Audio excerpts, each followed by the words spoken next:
Vinson Hall, and welcome to another episode of Anyone Can Draw, Paint, and Create.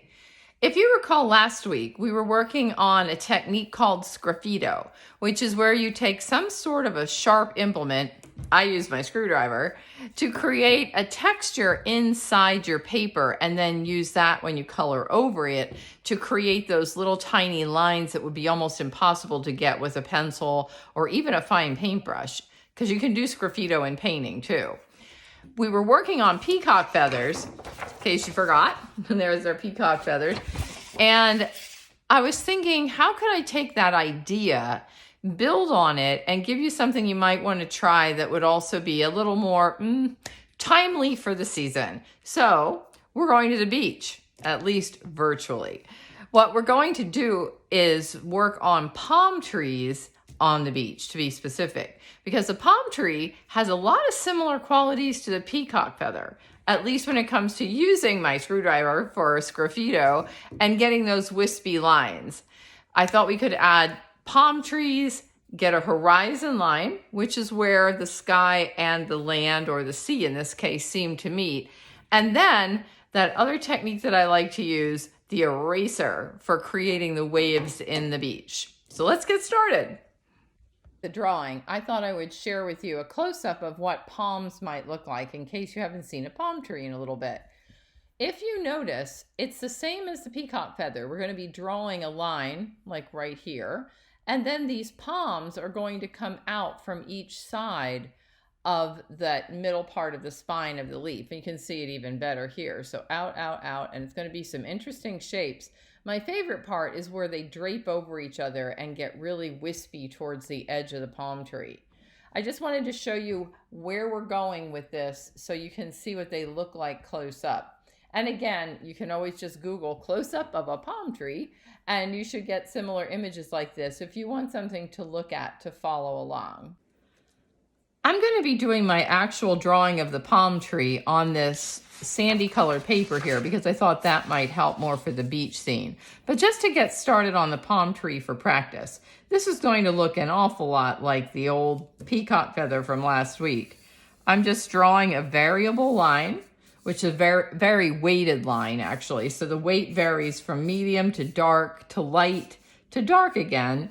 And then all I'm going to be doing is drawing some of these different lines as they come out. Now, the only difference is on this one, I'm going to be filling them in with other shapes. I mean, if I left it like this, I suppose it could look a little bit like a palm tree or some other kind of plant growth. But the key to the palm is to draw in these thin little leaves, and then we can add more in. So I'm just basically taking a line and just doubling it, making it a little wider and connecting it so that they have a little bit of shape.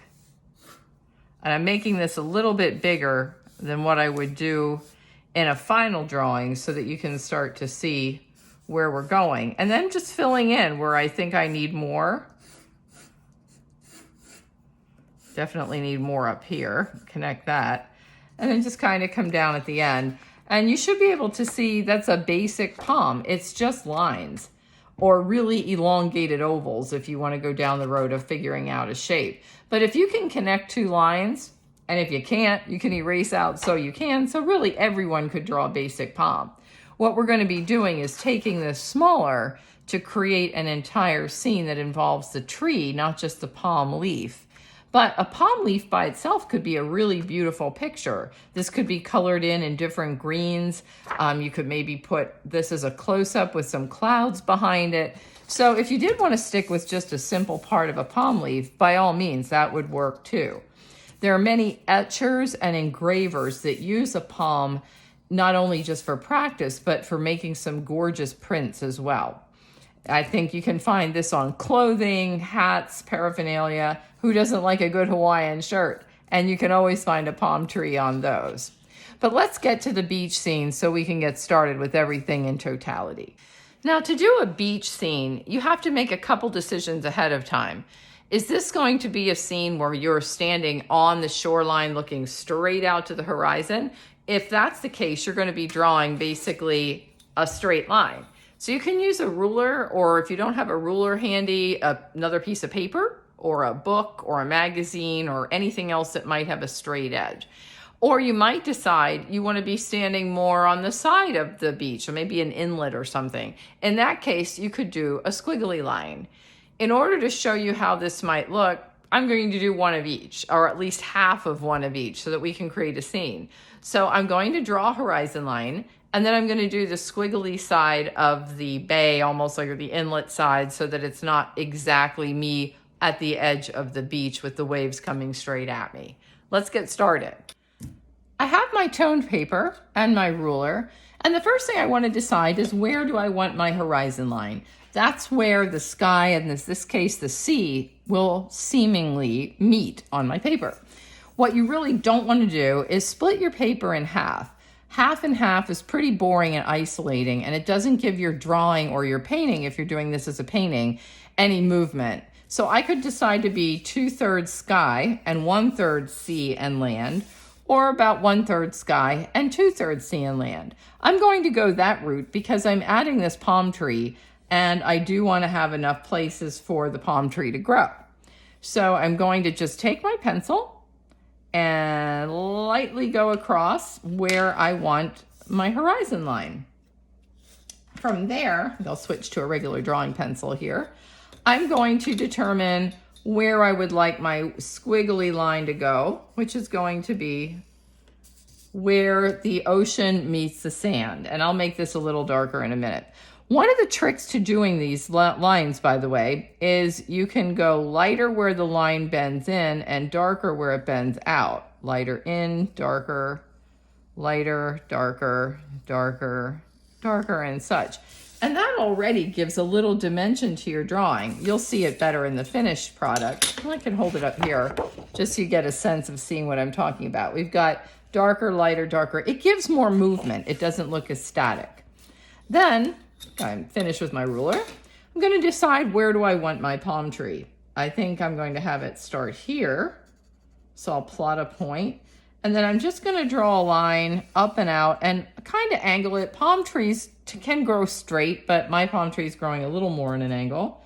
And then I'm just going to double the line, starting wider and just tapering a little bit as I come up towards the top, and then just kind of rounding the cap, because these palm trees grow out from the top of the tree, unlike a lot of the deciduous trees that we see here in the mid-Atlantic. This one is all going to be that southern palm. So I have my trunk, and now what I'm going to do is just decide where the palm stems are going to come from. And I'm just going to have them come out. They come out like rays. That'll go off the page.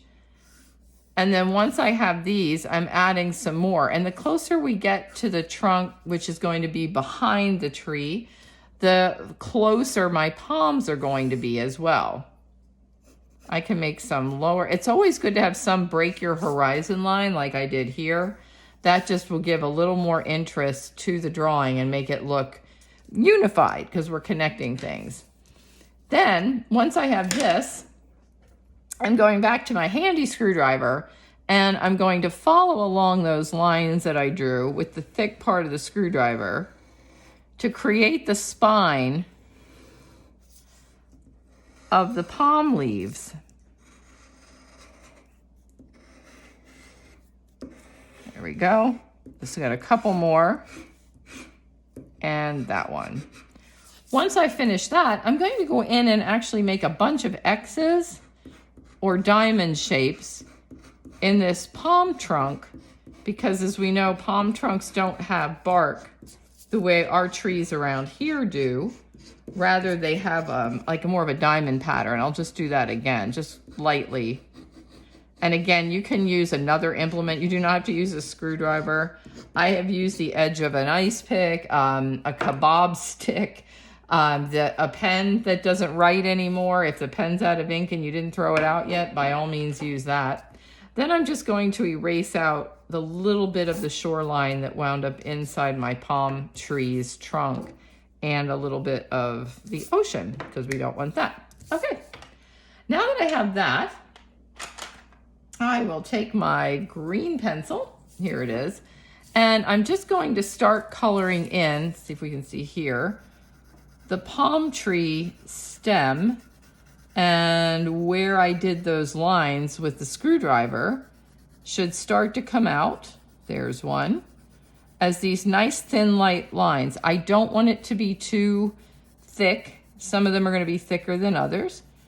And I'm going to switch my greens here in a minute and use some lighter ones as well. But I'm just coloring down the lines that I made. Trying to find that elusive little line that my screwdriver made. There's one. There we go. I was wondering where they went. Sometimes you just don't know. All right. Then I might switch to my lighter green if you have it. If you don't, that's fine too. This is more of a teal, kind of like this.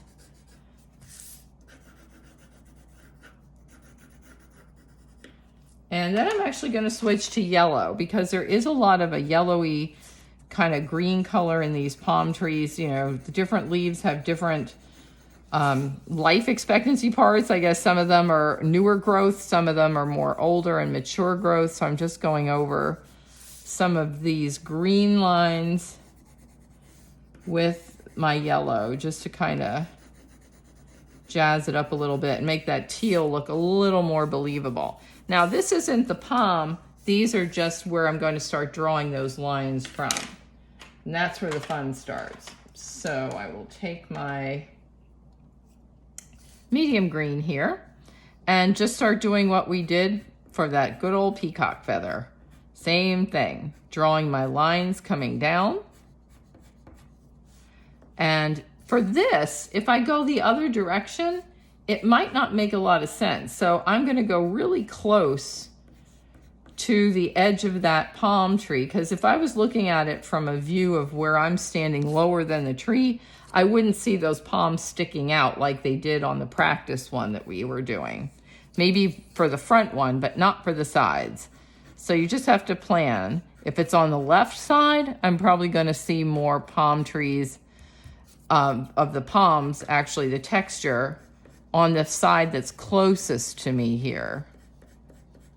So I'm just drawing these, and I'm going to add some more color as I go along. Now the one in the front here, this one, I can do both sides.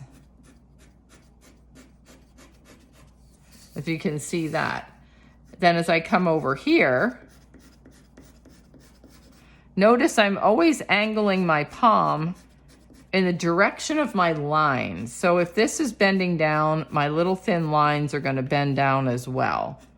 So you can really follow along. I'm exaggerating a little bit so that you can see through the camera. That one's in the back, so that's shorter. And this one.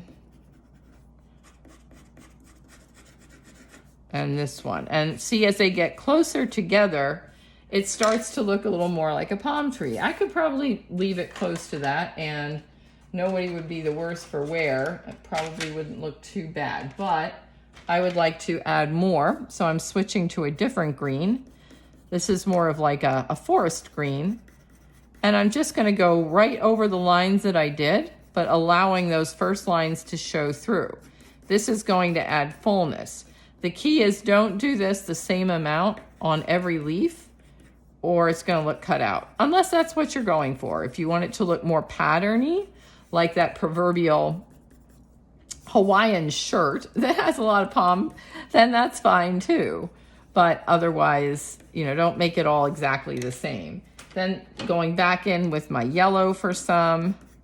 And yes, I did not do the sky or the water. I did the palm first. Normally, we would do the background first and work to the foreground, but because this is such a wispy object, it doesn't matter. I'm going to color right through this and it should work just fine. Alrighty, I think that's good for now. I'm just going to leave that be. So if you can see here, we've got all that texture going on and we just kind of angled. Think of it like a ray, exploding fireworks, however you might want to think about these palms. Then I'm going to leave the trunk alone for a minute and look at the water. The ocean water can be pretty much any color that you want, but I'm just going to go with a lighter blue, and because for me it's easier to color this way on an angle because I am left-handed, I'm just gonna, on the side of the pencil, see how I'm just using the side? I'm not using the point. Using the side will give you a almost pastel-like look with your colored pencil. So you don't have to go buy pastels, just use the side of what you have on a regular pencil. And if you were doing this all in graphite, it's the exact same principle. And since the ocean would have some lighter and darker areas to it, you don't have to do the whole thing exactly the same. You can go lighter or darker.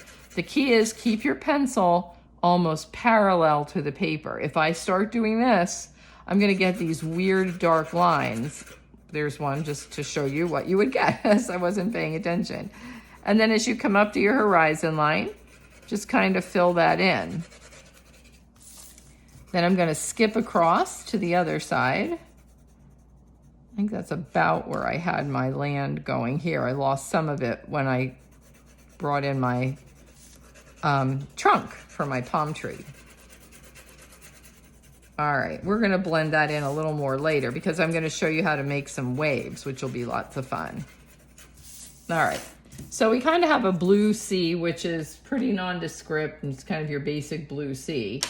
What I might do is take another blue and go over this one. The beauty of colored pencil is it's additive, so every time you put another color on top of the other one, it's gonna darken and unify the color that you had before. But this one, I'm just gonna go a little darker here and there around where my beach is, because then I'm gonna add some waves down here too. This looks like a pretty tranquil beach, so I don't know that I'm gonna add a whole lot of waves, but we'll do something. Now, with a tan color paper or a toned paper, doing a sky can be problematic. I'm going to take this same blue and I'm just going to color around parts of it because I'm going to create some clouds.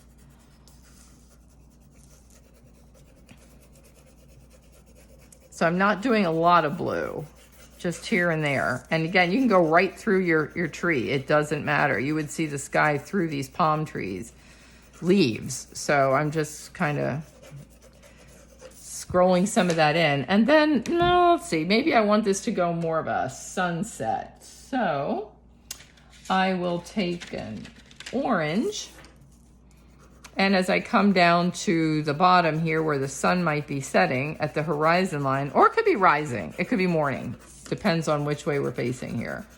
I'm just adding in some orange and just streaking it through the sky. So more at the horizon and less as we get up into the other parts of the sky, because this is just the sun kind of peeking out. The key to this in the water then is to take the same color and fan it out. So the closer to the horizon line, the deeper that color is going to be. And then out here, we might just catch little sprinkles of that light. And again, if you're doing this in pastel or paint, you're not going to see paper texture or any of that. It would be a much smoother transition. But I'm trying to do this with materials most everyone might have around, and I know most people have colored pencils, or gosh, you could even use crayon if that happens to be what you have around. Let me brighten this just a little bit. I might go in and add some yellow later, I don't know. I'll make that decision in a minute. Okay, so we've got the idea of the whole thing here. And we have this. The last thing we're going to do is the beach. This is already a sandy tone. So what I might just do is take a medium brown and just add a little bit of a shadow where the tree is, kind of coming out this way a little bit. Actually, the shadow would be more behind it if we have the sun. So I'm just going to tone in a little bit of this, but leave a lot of it go. Again, this one is just pretty basic. Might be more important to show the edge up here. I'm just lightly roughing this in because, again, it's sand. It doesn't have a lot of descript or defined areas. It's just a little bit loose. I mean, you could put shells or something in here if you really wanted to get busy with that. Then I'm just going to take a light yellow right here and go back over the sand to give it a warmer glow. Because again, if it's sunrise or sunset, everything has that really warm tone. One of the things we talked about in the photography classes, if you were watching those back when we were still doing those as a video, was the golden hour, where things have that nice warm yellowy tone to them. And that's where I'm going to take a little yellow right along the horizon line here. But you got to be careful, because if you take the yellow into the blue, we're going to wind up with green. And ocean can have a greenish tone, but for this one, I'm not going to really do too much of that. However, that said, if I find areas that are more of just that orange, I can go over the orange and add a little bit. And actually, a little bit of that green isn't so bad. It kind of has that sea green color, which is a color. Okay. So now we have all of this, and everything is pretty high key and nondescript. So that's where we're going to change things and go in with a dark color. So I'm going to use the brown, and I'm going to use the black on top of it as well. And I'm just going to start with the palm tree here and just color down. Now this is where you should really be able to see those scratches that I made. I can see them really well right now, and I will pick this up in a minute so that you can see it too. So I'm coming down here pretty fast so that I'm not boring everyone to tears. And just getting the gist of this tree in with one color. I know this is almost like coloring book stuff, but we're gonna jazz it up in a minute. I just want you to be able to see these really nice textures. And then I'm gonna take this brown and just go around like a little fan at the top of the tree, just to kind of blend that in and to show some of the growth. So I hope the camera will pick this up. I'll take a picture closer. But there are these beautiful little textures in this trunk, and they're going to come out even more when I take the dark color and go over this brown, because if the sun is here, your drawing is going to be more silhouetted, which means it's going to be just a darker tone all the way down, because this is the light sources on the other side of this tree, and this is a flat sheet of paper. So I cannot go around to the other side and see that. There we go. And I think that black actually helped give it some interest. Then if I want to take this black and go in and define a few more of my palms, even adding this in as some of my palm leaves so it's not so pastel, you can do that too. And again, I'm just making long, loose lines. Not everywhere. These work better closer in because it gives it that sense of density as the palms are closer to the middle of the tree. Do a few there. And that's really starting to give this a little more punch, if you can see the palm tree here. So the last thing before we finish up with this is a pretty simple one, is I can redefine my shoreline and add a little bit of waves, and that's where the eraser comes in. If you remember last week, I talked about a professor I had where we had to do the drawing as an eraser. So what I'm going to do is erase out where these waves would be breaking along the shoreline and come back to my paper color. And as I get way up here, I might not do too much, just a little bit. But down here, as I get closer to where I would be imaginarily standing, I'm going to erase more out. There we go. And then I am going to take my white pencil, if I can grab it out of here, and go back in, wrong white pencil, got to use the right one, the white color pencil. Go back in and add this white along the area of the shoreline, and then start streaking the white through the water because this is going to blend it in. But it'll give me this little white foaminess that we should see as the water kind of crests along the edge of the shore. And white is also a good blender. So if I just take this over the water a little bit, it'll help unify it. Now, if you wanted to have white caps or something like that, just make short little white lines here and there in the water, and it can look like the water's breaking a little further out as well. These are just hard white lines. Also, if you wanted to do a cloud in white, which I'll do that. Now, mostly the clouds at sunset or sunrise wouldn't be white. They would have the tone of the sun texture. So I'll just add a couple of these just to give you the idea. So it depends. If you wanted to do like a midday drawing, you could.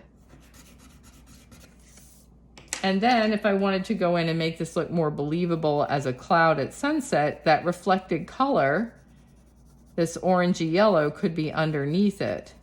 So as long as I have a cloud, I can reflect the color inside. Hopefully you can see that. Again, I'll take a picture of this when I'm done.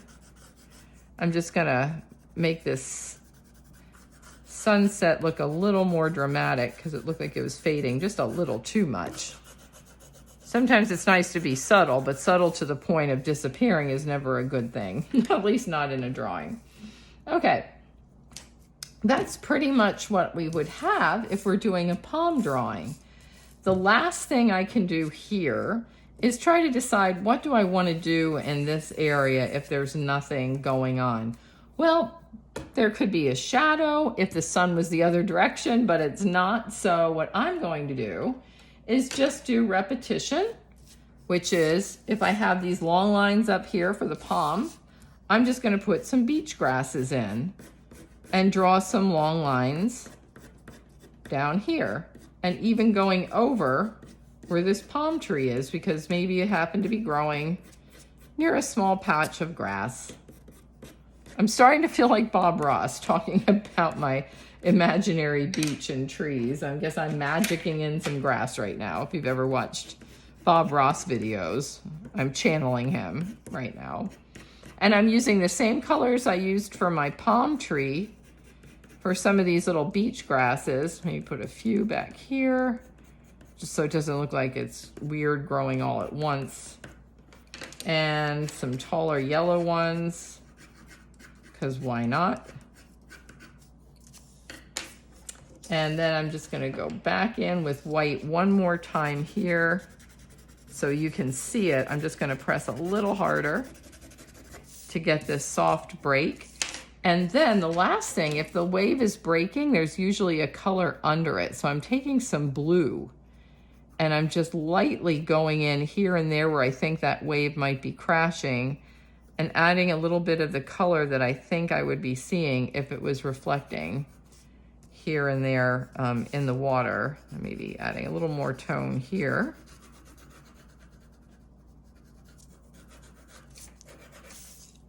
I think that's about it. It's not too hard, but it is a beach scene, and I know you're seeing a horizontal picture in a vertical format, so I will take a photograph of this to show you at the end. I hope you enjoyed the video of making a small, simple beach scene.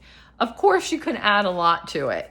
If you like drawing little animals, maybe you could have a horseshoe crab, or you could have some other kind of shells on the beach. You could have people on the beach, beach umbrellas. I mean, the list really goes on and on. It's however you want to personify the picture. That's the important thing. The key takeaway is we're working again on texture and showing line, and again using an eraser and using different line weights to show highlights and shadows and to give your drawing some dimension. This is a project that even beginners can do, and if you're an advanced veteran drawer or a painter, why not try adding other elements to this as well? There could even be boats in the back of the water on the beach. They could be on the horizon line. There could be things floating in the water, maybe a life raft. Ooh, that'd be a little scary. How about an inner tube? That works better. Something like that. So don't worry about what you're planning. If you're painting, I think one of the most dramatic things in a painting of a beach scene is when there's those distant storm clouds on the beach, where the horizon line meets rather, and seeing it from the beach. It gives you a really interesting light source. So if you're a seasoned artist and want to challenge yourself, that's a good one because it changes the whole lighting situation. In any event, I hope you enjoyed this week's Anyone Can Paint, Draw, and Create. I think we've finished with our sgraffito practicing, so next week we'll try a whole new lesson with a whole new topic. Till then, stay safe and be well, Vinson Hall. I'll see you next week, either in the Art Center or virtually on another edition of Anyone Can Draw, Paint, and Create.